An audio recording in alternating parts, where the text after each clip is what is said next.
Good evening, good evening, good evening, everyone. Welcome to another episode of Spilling Tea. I'm your host, Tiffany Daniels, and yes, we're going back to that horrible world known as the JRC, but just a quick note. Another day that ends in Y, another day that somebody compares me and people who are like me to plagues. It's great.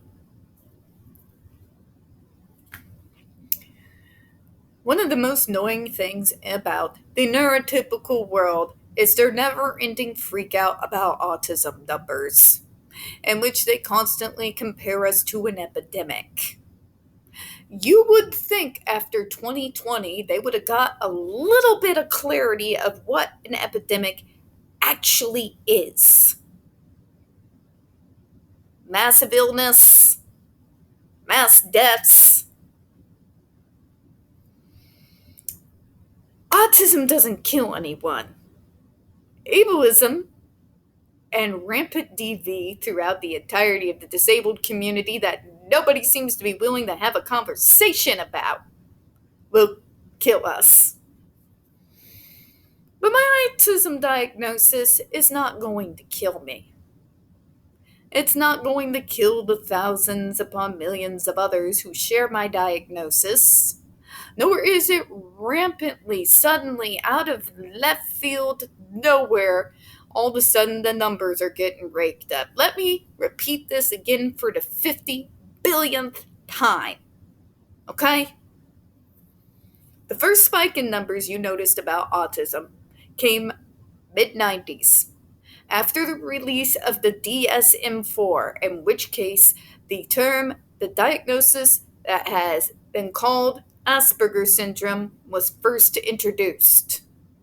And wouldn't you know it, the numbers went up. You want to know why the numbers are going up? It's not because it's an epidemic like COVID, for God's sake.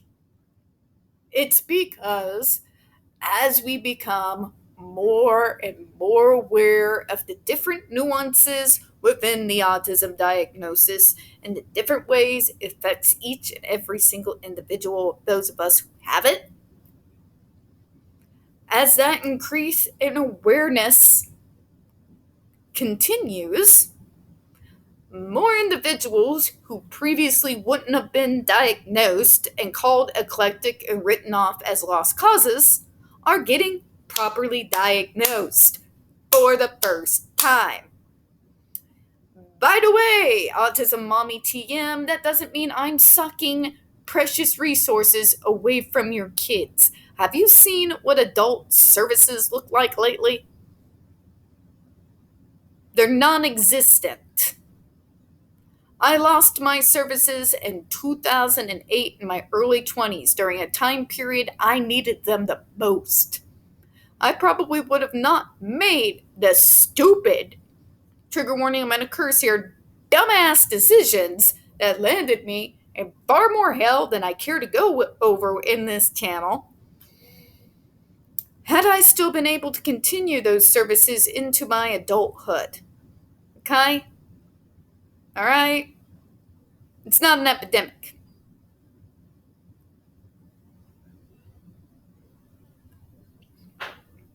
It's really simple. The more we learn about the diagnosis, the more individuals who were not previously diagnosed because they didn't fit the classic canners are getting diagnosed. It's not rocket science, okay? It's not coming out of left field. And for all those idiots who's sitting there, but you didn't see this in the 80s or in the 70s, dumbass. That is because during that time period, the whole concept of different areas of the spectrum didn't exist. Do you comprehend what I'm telling you here? Get it in your brain. As we became more aware of the different areas of the spectrum and how it affects each individual differently, more people, like myself, are got diagnosed. Okay? Okay? And before these idiots come up into my channel to question my diagnosis, allow me to tell y'all, Karens, I was reassessed 3 times. 3. By 3 different teams. Each of these teams included a neurologist, a psychologist, and a psychiatrist. Each one of these had very nuanced specialties. All 3 of them came up with the exact same diagnosis. Okay? And not just the autism either, the PTSD and the anxiety disorder. As more awareness happens, more people who were not previously being diagnosed are going to get diagnosed. And geniuses, do you know what happens as more awareness happens and more people are going to get diagnosed? Do you not comprehend how that's going to change the data? It's not an epidemic. It's not coming out of nowhere. More awareness means better diagnosis. Better diagnosis means better understanding for those of us who have the diagnosis, so that we can be able to start coming up with routines, coming up with reasonable accommodations for ourselves since we get cut off at 22. Yes, I'm salty. I made it. But just so you know, I do think part of my whole alcoholism thing was because I felt SOL. Alright, you're doing great now. We're gonna leave. That turned out great. I'm tired of it. And I'm tired of individuals coming up to me and sitting there saying, but wouldn't you rather not to be autistic? No, hon, I would prefer to not have neurotypicals write me off as useless when I'm sitting here working a 40-hour week, just like they are. I am contributing to society, including consuming groceries, consuming movies, consuming going out to the movies, going to Silver Dollar City, paying my well-earned money from my full-time ass job, just like you are. Those individuals you write off, yes, even the nonverbals are also doing all of these things. We're not eating resources. We're kicking in some. Okay? Tired of having this conversation. It's not an epidemic. It's not new. It's not suddenly spiking out of nowhere. Use your heads.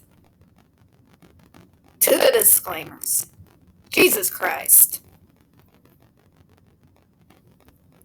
Not have enough calm down tea for this crap.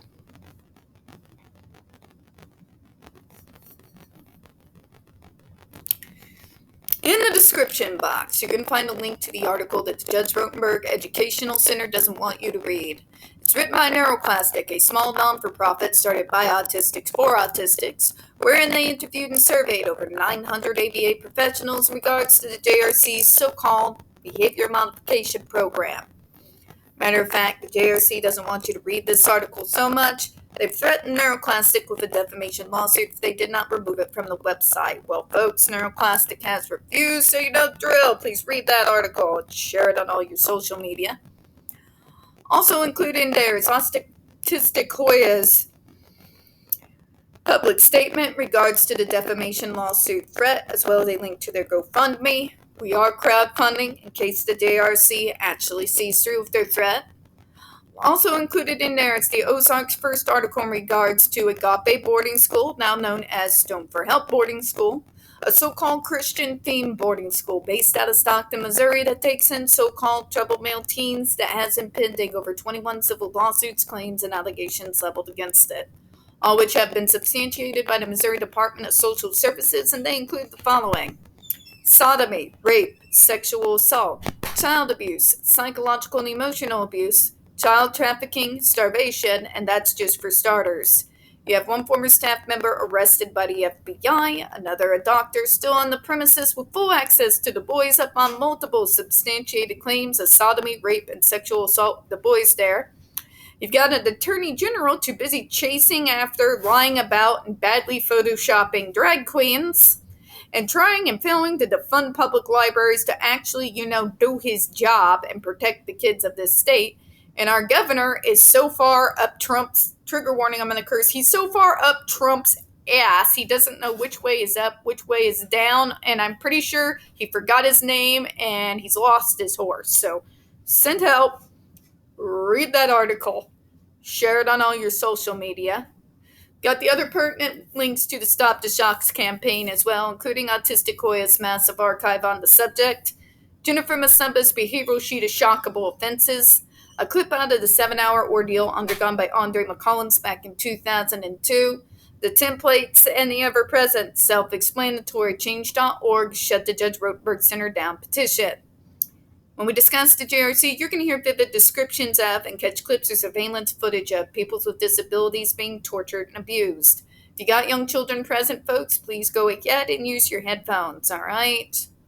Trigger warning, this channel is marked not for kids for a reason. We use profanity on occasion, very obviously, and we speak on dark subjects. So if your child is 16 and younger, they're watching this, very obviously, parental supervision is advised, all right? All right, where we left on last time, getting towards the end of this here. Discussion.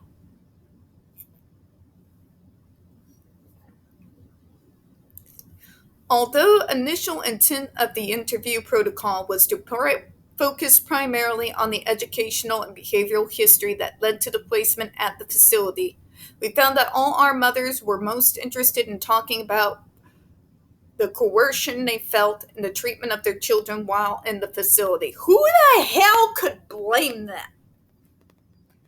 Who the hell in their right mind could possibly blame any of these parents for feeling a need to discuss the dirty tactics the JRC used on them?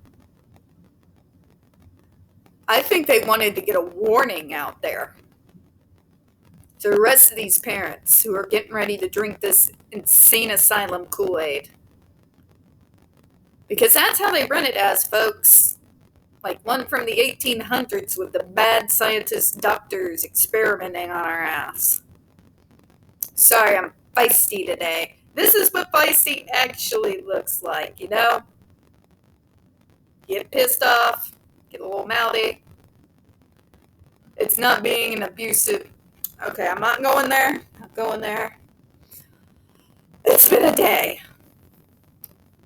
There appeared to be several common themes that emerged from the interview regarding the path that led to placement at the facility. According to the information the mothers provided, there was a general lack of educational and behavioral support available during their school years that would be considered to meet the current standard practice. Okay. Two things. First off, when it comes to initial diagnosis, a full functional assessment, and a behavioral intervention plan, that is not the school's responsibility. I'm going to say that again because I don't like defending these places. As far as full functional assessments go, and behavioral intervention plans go, that is not the school's responsibility. They do not have the experts there in order to provide these things. These things are incredibly expensive, okay? These doctors are not exactly, charging you quarters. All right? That being said, though, what is the school's responsibility? To report to the parents when they see that they feel like something's going on, right? It's the school's job to refer the parents to the experts. Let me say that again. It's the school's job to refer the parents to the experts. See, that's what happened in my school. And they talked to my aunt. My aunt talked to me. She started researching. School referred her to Burrell. I got assessed at Burrell, after which I started intake with the Missouri Department of Developmental Disabilities through the Missouri Department of Mental Health that I eventually ended up working for as an advocacy specialist that specializes in these things. See, this is when special interests can get you a career, but that's besides the point, not what I'm talking about here. Schools do have responsibilities, but those responsibilities only go so far. Schools do not have in-house the type of expertise needed to do a full functional assessment. That's just a fact. That is a pure, unadulterated fact. The schools do not have the resources. They do not have the doctors. But their responsibility is to bring things to the parents' attention so that the parents can then go out and take their kid to the experts to get the full functional assessment done. Okay? After which you begin to develop that circle of support with the psychologist, neurologist, your whole team. We call it circle of support because it's just easier. Okay? You come together, you do intake with your state or however you do it wherever you live. You come together with a behavioral intervention plan. That's when you begin involving the school. Okay? When it comes to building that circle support after the full functional assessment has been done, that's when you bring all the groups together and you start making a plan. Alright? That's how these things work. Believe me, I know. Moving on. In this article, we discuss their stories from the perspective of life prior to the facility and life at the facility. There appear to be several common themes that emerged from the interviews regarding the path that led to the placement at the facility. According to the information the mothers provided, there was a general lack of educational behavioral support available during the school years that would be considered to meet the current standard practice. We've already gone over that. I just wanted to read it again.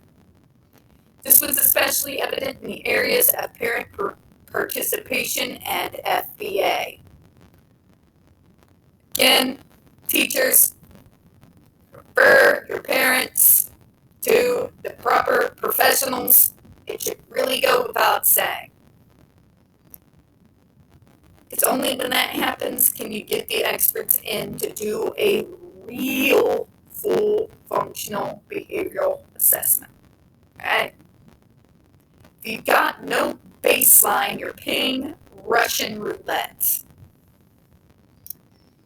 Parents reported little to no involvement in the development of IEPs and educational and behavior supports. Okay, this is where I need parents to become more proactive. Because schools will run you over if you allow it. When those IEPs come into place, you make it a point to be at every single IEP meeting. Okay? That's your kid in there. If you want to make sure they are making their developmental and educational goals, you got to make it a priority to be at every IEP meeting. Now, I understand that you work. My mother also worked full-time for a hospital, no less. On call, no less. I don't think that woman knows what a day off looks like. But, here's where the but comes in.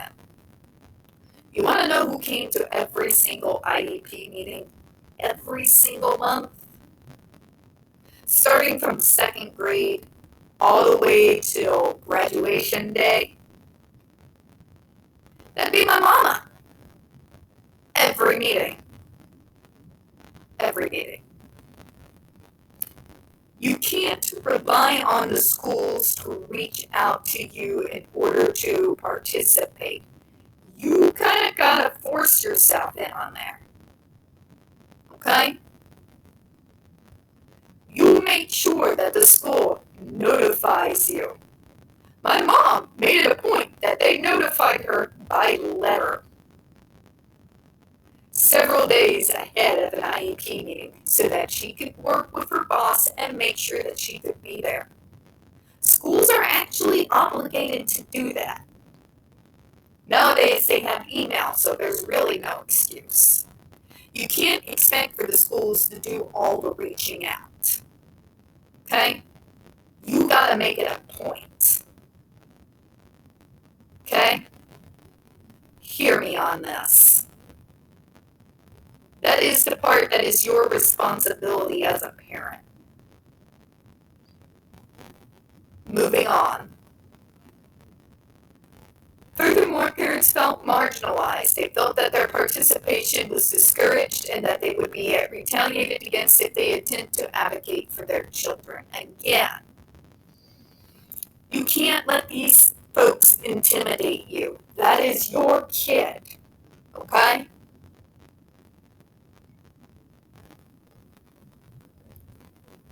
But they don't want me involved. Doesn't matter. Your kid does not belong to the school district. Your school doesn't belong to the state. No matter what the JRC and places like it try to tell you, your kid is yours. It doesn't matter if they're all like, well, you don't really need to come. We got this under control, and really, you would just be a hindrance. You show up anyway. You show up anyway. Because that's your kid.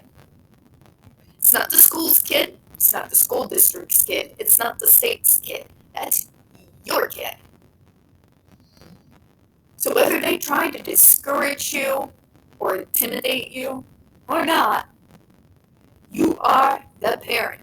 You hold literally all of the cards. Literally all of the cards. The cards and the law are all on your side. Okay? Never forget that. Interestingly, these parents seem to possess a fairly sophisticated standing of their child's behaviors and the importance of developing prevention or antecedent strategies. Although they did not use the professional terms, antecedents and FBA, to discuss these ideas, their conversations reflected an understanding of variables such as the functions of their child's behaviors, triggers, and how to manage the behaviors. For parents' reports, past behavior interventions relied primarily on consequence-based strategies to manage behavior and did not consider antecedent or instructional strategies. Parents also reported that the strategies that prior programs used might have served to escalate the problem behaviors rather than be effective in the reduction of those behaviors. Parents know their kids. Not always, but a good majority of the time, parents know their kids. You know what makes them tick. You know what pushes their buttons. You at least have a decent, good inkling what may lead into what. Okay? This is why you can't let the doctors and the system manhandle you. They don't know your kid the way you know your kid. Okay? None of them ever will. So, when you see people using strategies that you know are not going to work, use your voice, parents. Use your voice. You tell them that it's not going to work. And if they insist on it, remove your kid from that program. Don't let them tell you, but we'll put them in jail, we'll do this, they do that. When actuality is that JRC doesn't have that kind of power. At least not as you're sitting there as the guardian. The only way they can take that power away from you is if they file while you leave that kid in the school. If you remove that kid and unenroll them from the school, they can't do jack shit. Okay? You hold all the cards. Remember that. Remember that. And I'm not just talking about JRC. I'm talking with public schools. I'm talking about other programs, ABA-based, all this stupid crap. Maybe not as severe as the JRC, but can end up just as damaging in its own way. You, the parent, hold all the cards. Do not let them discourage you from participating. Do not let them try to dissuade you from sharing things. Such as, you know what works with your kid and what doesn't. You know? No. Like, you raised that kid. Alright? Sorry. My legs are getting all tired, so I'm kind of moving around. Sorry about that. If you know the strategy is not going to work, you have every right to tell that person it's not going to work, and you're not signing off on it because it's going to be an effort and futility. If they tell you, no, this is what we're going to do, whether you consent or not, you use your power as a parent to unenroll your kid and get the GTFO. Okay? Let's finish it up here.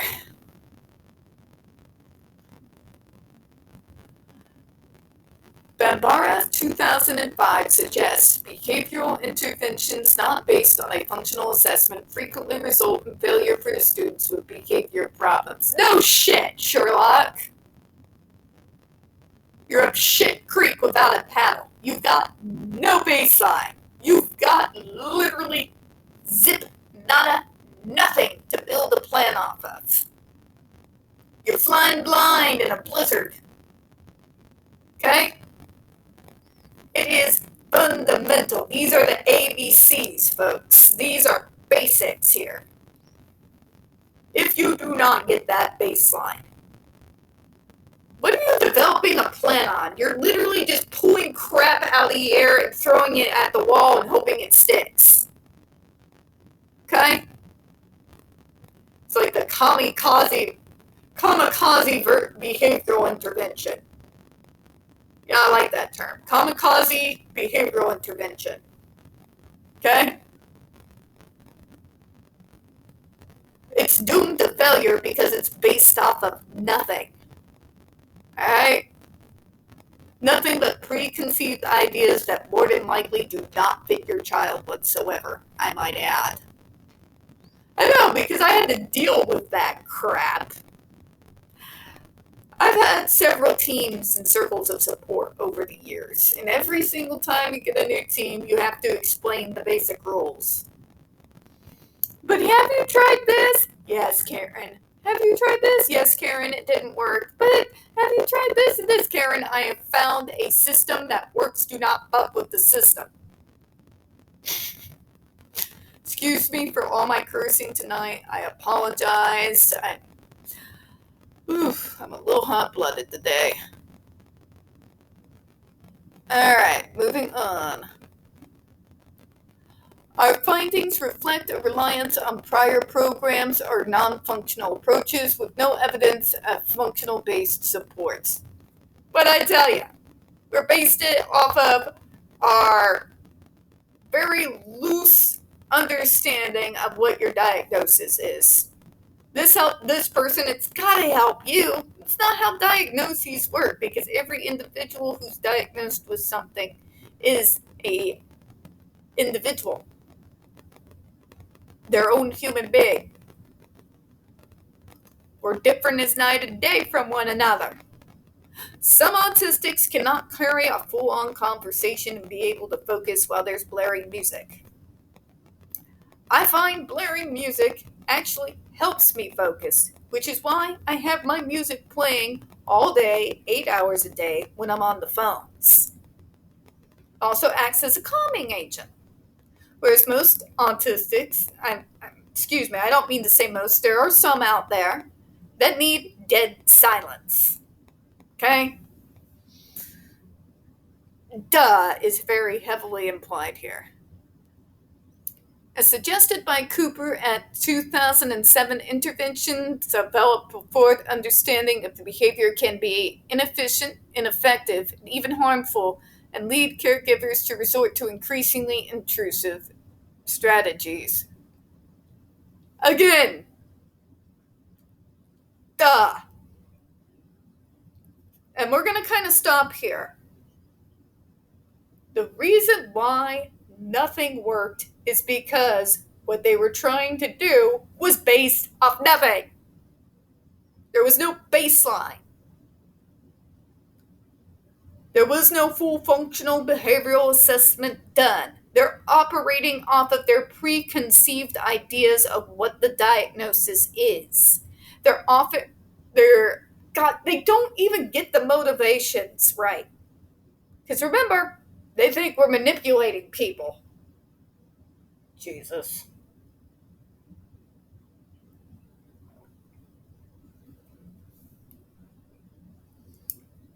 They don't even understand motivations behind certain things.